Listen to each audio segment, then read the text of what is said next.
It's Monday, April 29th. Voting is currently underway in 71 constituencies across 9 states.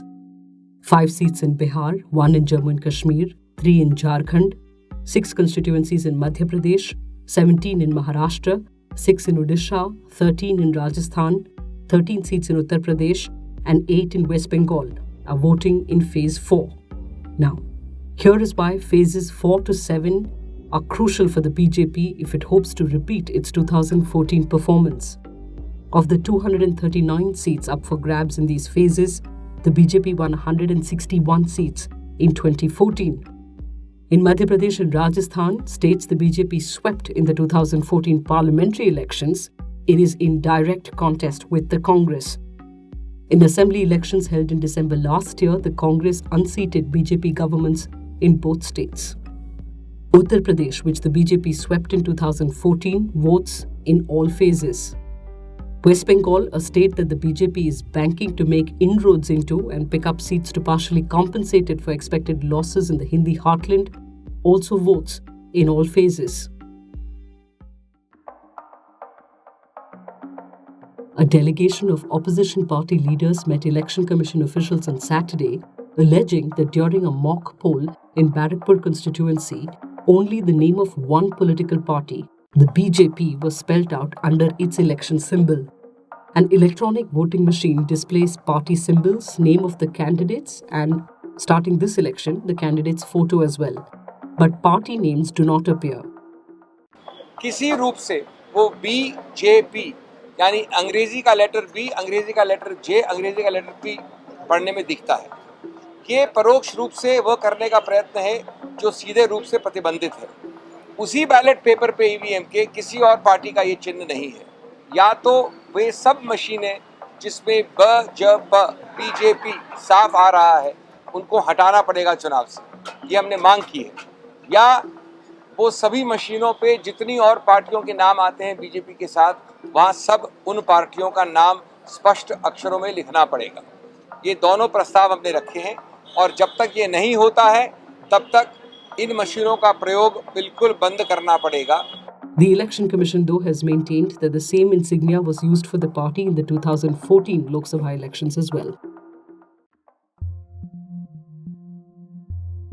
The Supreme Court has directed the Reserve Bank of India to disclose the list of willful defaulters and information about its annual inspection report of banks under the Right to Information Act. The court said this is the last opportunity for the RBI to withdraw its disclosure policy that was contrary to directions issued by the court in 2015 and that allows for exemptions. The RBI is duty-bound to furnish all information under RTI, the court held. Why is this significant? There is a crisis in the banking sector which has been weighed down by mounting bad debts.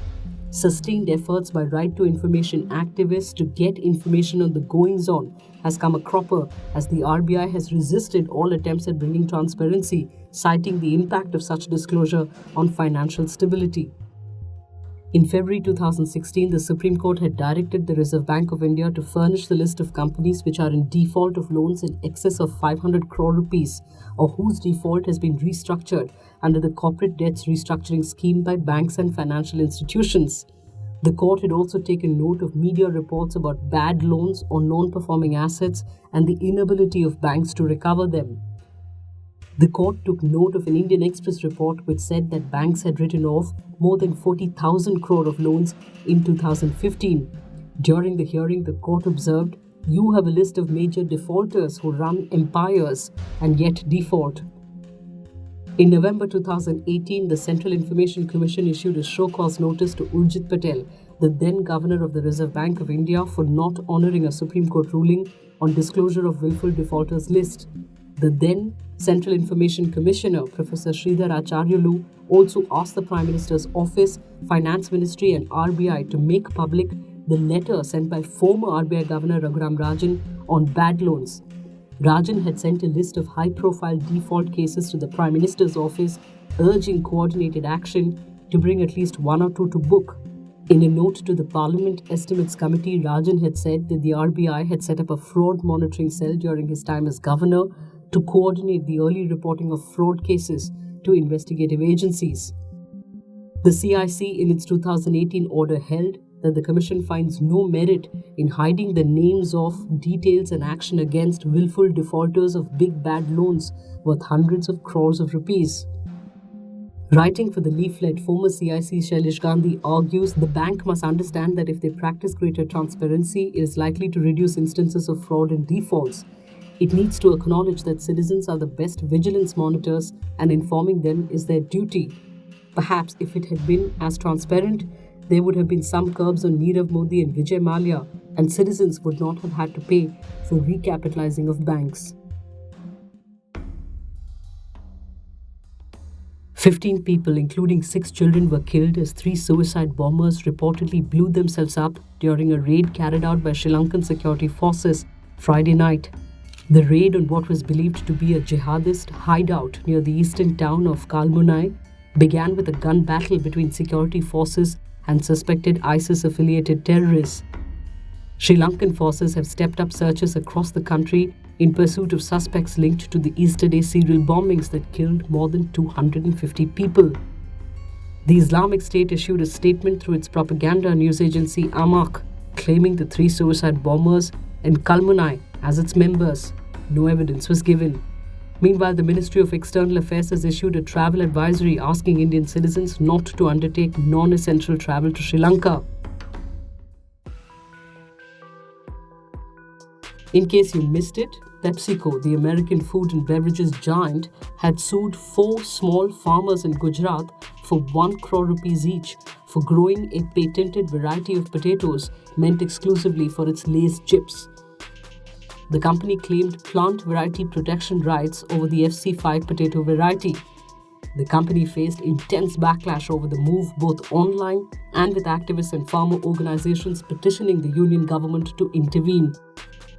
PepsiCo has now offered to settle the lawsuits if the farmers sign an agreement to discontinue growing the said variety of potatoes, or if farmers gave an undertaking to purchase the specific variety of seeds from the company and sell the potato produced to it.